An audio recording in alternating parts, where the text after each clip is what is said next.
Hello students, कैसे हैं आप सभी लोग। तो उम्मीद है आप सभी लोग अच्छे होंगे। आप सभी लोग के लिए फिर से एक बहुत महत्वपूर्ण वीडियो लेकर हम लोग हाजिर हुए हैं। यूट्यूब पर पहली बार उत्तराखंड जीएस का पूरा एनालिसिस। आप जानते हैं कि उत्तराखंड की परीक्षाओं में उत्तराखंड का जीएस बहुत ही महत्वपूर्ण रोल प्ले करता है, क्योंकि आप जानते हैं यहाँ पर 33% जो है वो उत्तराखंड ही पूछा जाता है, ऐसा उत्तराखंड के आयोग का दावा है। और 33% का मतलब है यदि कुल प्रश्न जीएस के 100 पूछे जाएंगे लोअर पीसीएस में, तो उसमें से ये मान के चलिए कि 33 या 30 प्लस क्वेश्चन जो होंगे वो उत्तराखंड के ही होंगे। ठीक है। वैसे ही पीसीएस की परीक्षा होगी तो उसमें लगभग 50 के आसपास आपके प्रश्न जो होंगे वो उत्तराखंड जीएस से संबंधित होंगे। तो इसीलिए उत्तराखंड जीएस बहुत इंपॉर्टेंट है। कहाँ से पढ़ना है, कितना पढ़ना है, कौन सी किताब हमें यूज़ करनी चाहिए और साथ ही साथ किस तरीके से पढ़ना है, कितनी बार रिवाइज करें कि वो जो आंकड़े हैं दिमाग में बैठ जाएं। पिछले सालों में क्या ट्रेंड चल रहा है, अभी हाल फिलहाल में पीसीएस का परीक्षा हुई थी, पीसीएस की परीक्षा हुई थी, उस परीक्षा में क्या ट्रेंड था, उससे पहले आरओ की परीक्षा हुई थी, उसमें क्या हुआ था, सारी चीज़ें एक के बाद एक देखेंगे। बहुत ही महत्वपूर्ण वीडियो है, शुरू से लास्ट तक ज़रूर देखिएगा। सबसे पहले बात करते हैं परीक्षा वाणी की, क्योंकि जो जितने भी लोग हैं वो परीक्षा वाणी को ही सजेस्ट करते हैं। और मैं आपको दिखाऊंगा कि परीक्षा वाणी आज भी कहीं ना कहीं अपनी इंपॉर्टेंस रखती है। आप परीक्षा वाणी को कितना भी नकार दीजिए, परीक्षा वाणी फिर भी महत्वपूर्ण बनी हुई है। परीक्षा वाणी में कुल मिलाकर लगभग 450 के आसपास पन्ने हैं। सारे पन्ने पढ़ने की ज़रूरत नहीं होती। किसी ने मुझे पूछा था कि परीक्षा वाणी कैसे पढ़ें। रखी तो कई साल से है, लेकिन परीक्षा वाणी पढ़ नहीं पा रहे हैं। ठीक है। तो परीक्षा वाणी पढ़ने का मैं आपको तरीका भी बताऊंगा और ये भी बताऊंगा कि कौन से पन्ने आपको पढ़ने हैं, कौन से पन्ने आपको छोड़ने हैं। स्टार्ट करते हैं। कुल मिलाकर 22 यूनिट्स आप इसमें देखेंगे, 22 चैप्टर्स जो हैं परीक्षा वाणी में है। संक्षिप्तीकरण जो शुरू में है उसमें आप देखेंगे कि समरी दी गई है, कुछ वन लाइनर्स दिए गए हैं जो कि बहुत ही महत्वपूर्ण है। ये शुरू के पन्ने हैं वन लाइनर वाले, ये बहुत ही ज़्यादा इंपॉर्टेंट हैं। 44 पन्ने हैं कुल मिलाकर, 44 पेजेस हैं। इन 44 पेजेस को आप अच्छे से रट लो, बिल्कुल इसका सही से इस प्रकार से इसको रट लो कि आपके दिमाग में बैठ जाए 44 पन्ने। अगर आपने पूरी परीक्षा वाणी नहीं भी पढ़ी, जब एग्जाम के अंत की बात कर रहा हूँ, अभी तो पढ़नी है, अगर आपने नहीं भी पढ़ी, अगर ये 44 पन्ने भी पढ़ ली, तब भी आप 50% के आसपास क्वेश्चन सॉल्व कर लोगे। ठीक है, क्योंकि सारा निचोड़ इसी में दिया गया है। अब दो तरीके के लोग हैं। कई लोग कहते हैं कि इसको पहले पढ़ लो ताकि आपको समझ में आएंगे, और कई लोग कहते हैं कि इसको लास्ट में पढ़ना। तो मेरा यही मानना है कि अगर इसको आपको पढ़ना है तो लास्ट में ना पढ़ते हुए आप ऐसे करके पढ़ सकते हो कि मान लीजिए आपने चैप्टर पढ़ा हिस्ट्री का, फिर ये वन लाइनर पढ़ लिए। वैसे ही ज्योग्राफी का पढ़ा, फिर वन लाइनर पढ़ लिए। आपने रिवर सिस्टम पढ़ा, फिर वन लाइनर पढ़ लिए। तो जो जो चैप्टर पढ़ते जा रहे हो उसके वन लाइनर उसके साथ करते जाना। संक्षिप्तीकरण बहुत महत्वपूर्ण है, इसको अच्छे से पढ़ना, कई कई बार पढ़ना। पॉलिटी 10 पन्नों की है, हिस्ट्री 21 पन्नों की है, ज्योग्राफी 11 पन्नों की है। हिस्ट्री को बच्चे बहुत ज़्यादा पढ़ते हैं, निचोड़ के पढ़ते हैं। मैं देखता हूँ कई सारे बच्चों की परीक्षा वाणी जो है उसमें हिस्ट्री वाले सेक्शन को बिल्कुल खा लिया होता है उन्होंने अच्छे से, उसमें 6-6 बार अपनी पेन लगा के हिस्ट्री बहुत अच्छे से बच्चे पढ़ते हैं। लेकिन अब क्या है कि हिस्ट्री से जो क्वेश्चंस आ रहे हैं वो थोड़ा सा ट्रिकी टाइप के आ रहे हैं, तो परीक्षा वाणी सफिशिएंट नहीं लग रही है। थोड़ा कुछ और भी हमें उसमें ऐड करने की आवश्यकता है। ज्योग्राफी ज्योग्राफी से ठीक ठाक क्वेश्चन आते हैं हमेशा। नदी तंत्र से बहुत इस बार और पिछले कुछ एग्जाम्स में, आरओ वाला एग्जाम था, ये वाला एग्जाम था आपका पीसीएस का, और इससे पहले कुछ और एग्जाम हुए थे, वहां पे आयोग का आजकल जो फेवरेट टॉपिक बना हुआ है वो नदी तंत्र है। डायरेक्ट क्वेश्चन नहीं आते थे, बट आप 3-3 4-4 प्रश्न भी ये नदी तंत्र से पूछ रहे हैं। यानी कि नदी तंत्र आपका रिवर सिस्टम जो है बहुत ज़रूरी है पढ़ना, उसको बिल्कुल घोल कर पी जाइएगा। वन आंदोलन एक और बहुत महत्वपूर्ण है टॉपिक है। ये 2 चैप्टर आपके मोस्ट इंपॉर्टेंट्स में आते हैं, यानी कि आपका संक्षिप्तीकरण तो पढ़ना ही पढ़ना है। उसके बाद नदी तंत्र और वन आंदोलन अच्छे से पढ़ लीजिएगा। वन आंदोलन के अंतर्गत आपके आंदोलन तो है ही हैं, साथ ही आपके सेंचुरीज़ हैं, ठीक, नेशनल पार्क्स हैं, वो सारी चीज़ें हैं। खनिज, इसमें से क्वेश्चन थोड़ा कम आते हैं, फिर भी एक सरसरी निगाह से हम देख सकते हैं। कृषि से आपके कम क्वेश्चन आ रहे हैं पिछले कुछ समय से। जनपद वाला जो है, यानी कि जो विभिन्न पर्यटक स्थल हैं, धार्मिक स्थल हैं, जितने भी आपके 13 जनपद हैं, उनको अच्छे से पढ़िएगा। वहाँ से प्रश्न आपका बनता है। इस बार कौन-कौन से प्रश्न कहाँ-कहाँ से आए थे वो भी मैं आपको दिखाऊँगा। संस्कृति 19 पेज की है, जनपद 36 पेज का, यानी सबसे बड़ा तो आपका समरी वाला पोर्शन है शुरू में, उसके बाद फिर दूसरा है आपका जनपद वाला पोर्शन है। और ये 2 पोर्शन ऐसे हैं जिनसे बहुत ज़्यादा प्रश्न आपके पूछे जाते हैं। संस्कृति से पिछले कुछ समय में क्वेश्चन कम आए हैं। पिछले बार के पीसीएस में बहुत प्रश्न आए थे, बट अब धीरे-धीरे कम होने लगा है संस्कृति का। जनसंख्या 7 पन्ने की है, अच्छे से रट लीजिएगा। जनसंख्या से कब कितने प्रश्न आ जाए कोई नहीं जानता। जातियों वाला जो क्वेश्चन है जिसमें हम लोग की एसटी खासकर पूछा जाता है। एसटी उत्तराखंड में 5 एसटी हैं, आपको पता है। तो 5 एसटीज जो हैं उससे क्वेश्चन आते हैं, बट इस बार नहीं पूछा गया और पिछले 1, 2, 3 एग्जाम में नहीं पूछा गया। तो हो सकता है सरप्राइज देते हुए नेक्स्ट एग्जाम में आपका यहाँ से 1-2 प्रश्न आ जाएँ। परिवहन वाला जो है ये ठीक है, इससे क्वेश्चन आया था पिछली बार, इस बार शायद क्वेश्चन नहीं आया है। ऊर्जा वाले से क्वेश्चन आपके आते हैं, 7 पेजेस का है ये, और इससे प्रश्न आपके पूछे जाते हैं। एक प्रश्न आपका हमेशा आता है। इकोनॉमी से आपके जो क्वेश्चन आते हैं वो मेरे ख्याल में किताब से नहीं पूछे जा रहे हैं।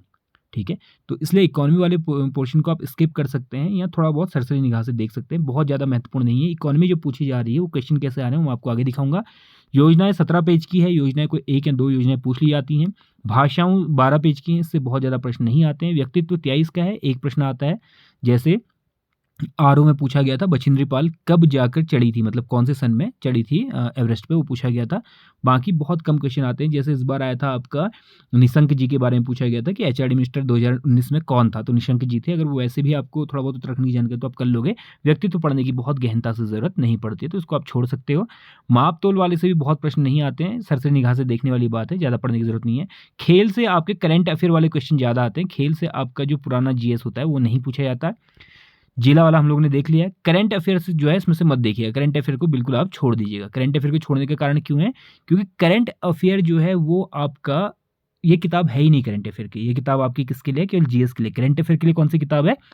वो आपका ग्रीन टर्न है, यहाँ से मत देखिएगा। जैसे इस बार पूछा गया था, एक क्वेश्चन आया था कि तिलु रौतेली पुरस्कार पर्टिकुलर महिला को मिला था, वो किस क्षेत्र में मिला। तो ये क्वेश्चन मैंने ढूंढा परीक्षावाणी में नहीं है। परीक्षावाणी में केवल ये कहा गया कि तिलु रौतेली पुरस्कार इतने इतने लोगों को मिला, लेकिन करंट अफेयर थोड़ा डिटेल में पूछ रहा है, तो इसलिए ये इंपॉर्टेंट नहीं है। कुल 313 पन्नों के आसपास है इसमें, और 432 पन्नों की कुल किताब है, यानी कि अधिकतर जो है इसमें आपके एमसीक्यूज हैं। कुल आपको 313 पन्ने पढ़ने हैं, उसमें भी कुछ पन्ने आप स्किप कर सकते हैं। तो इसका मतलब कुल मिलाकर आपको 300 पन्ने ही परीक्षावाणी में पढ़ने हैं, और 6 महीने आपके पास हैं, 180 दिन है, 300 पन्ने हैं, तो मतलब बहुत टाइम है। ठीक है, तो कैसे पढ़ना है थोड़ा सा देखते हैं।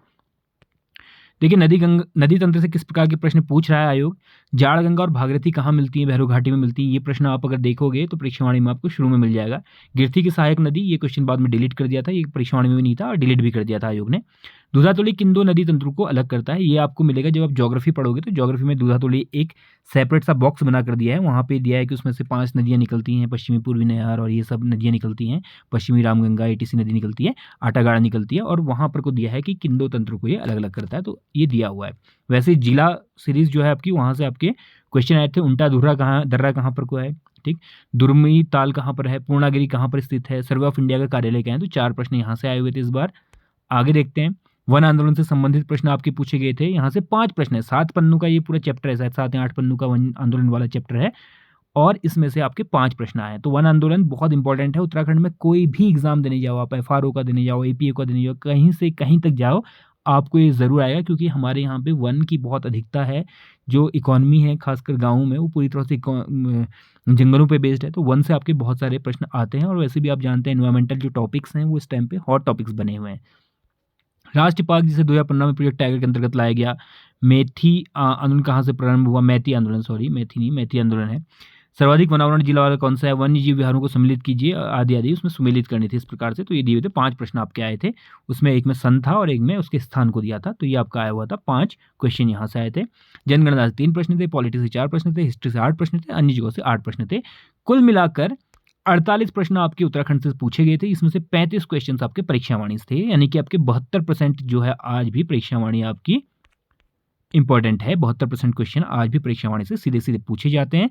लेकिन हम इस 48 क्वेश्चन में से करंट को अलग कर देंगे, क्योंकि करंट का मतलब परीक्षावाणी से नहीं है, परीक्षावाणी करंट की किताब नहीं है।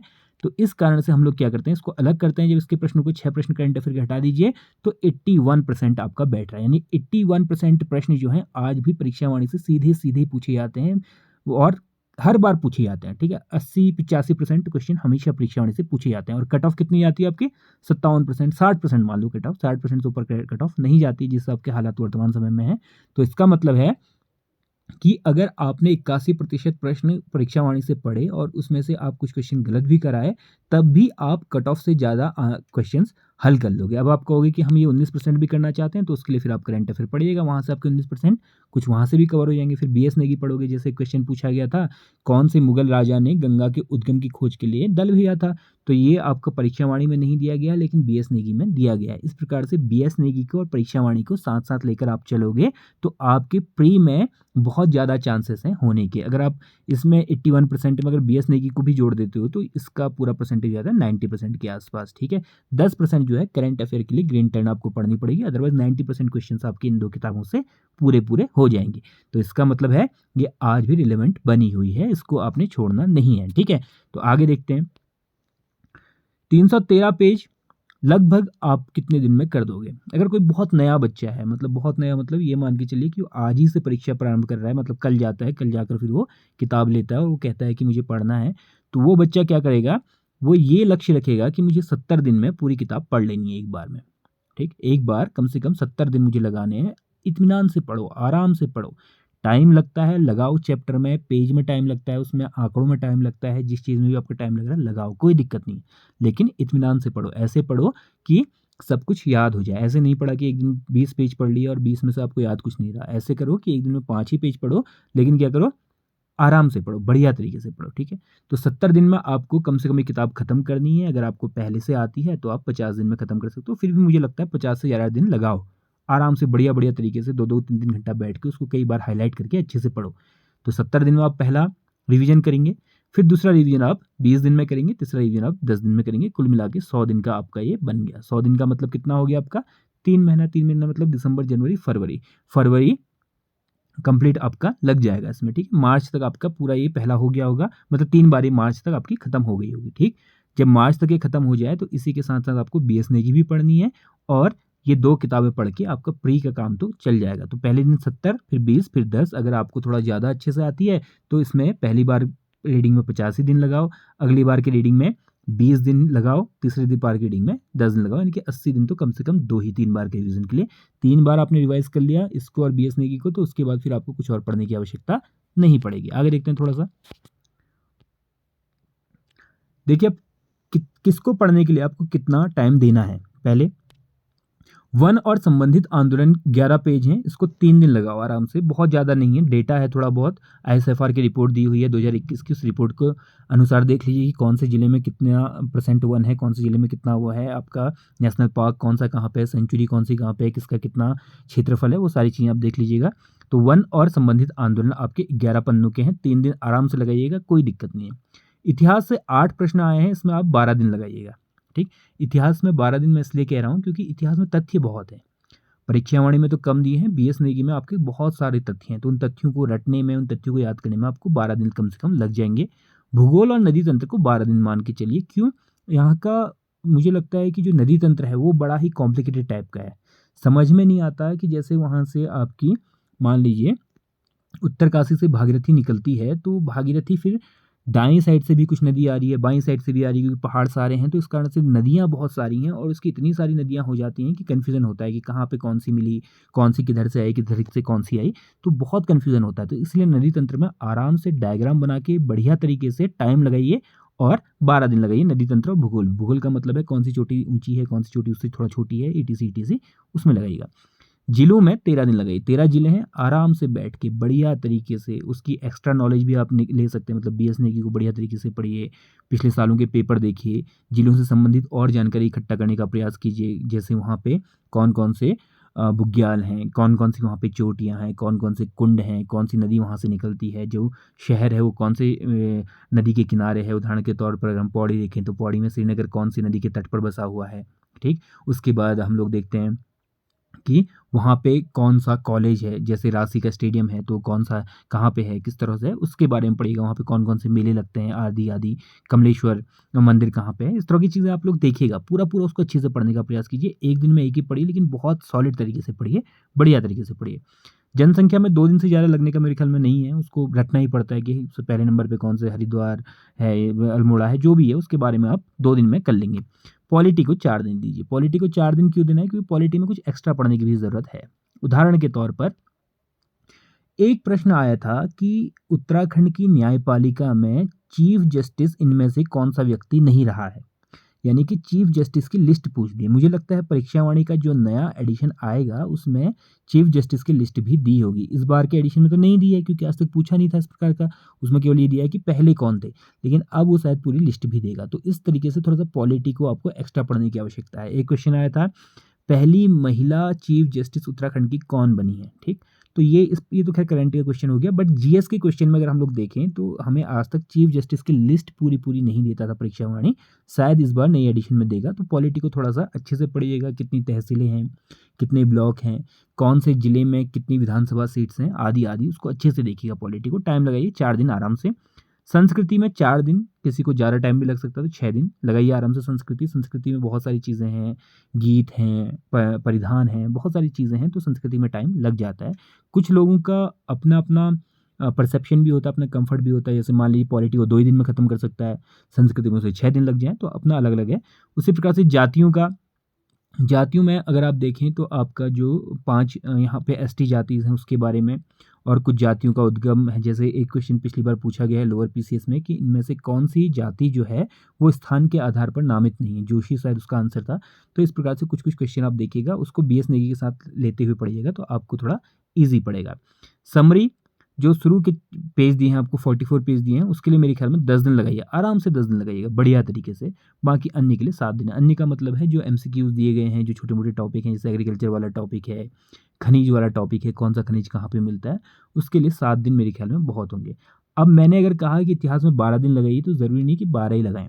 हो सकता है आपको 8 ही दिन में समझ में आ जाए, हो सकता है आपको 15 दिन लगें, तो अपने हिसाब से उसको घटा-बढ़ा सकते हैं। बट एक मोटा-मोटा आइडिया आपको बता दिया है कि इस प्रकार से आप पढ़िएगा।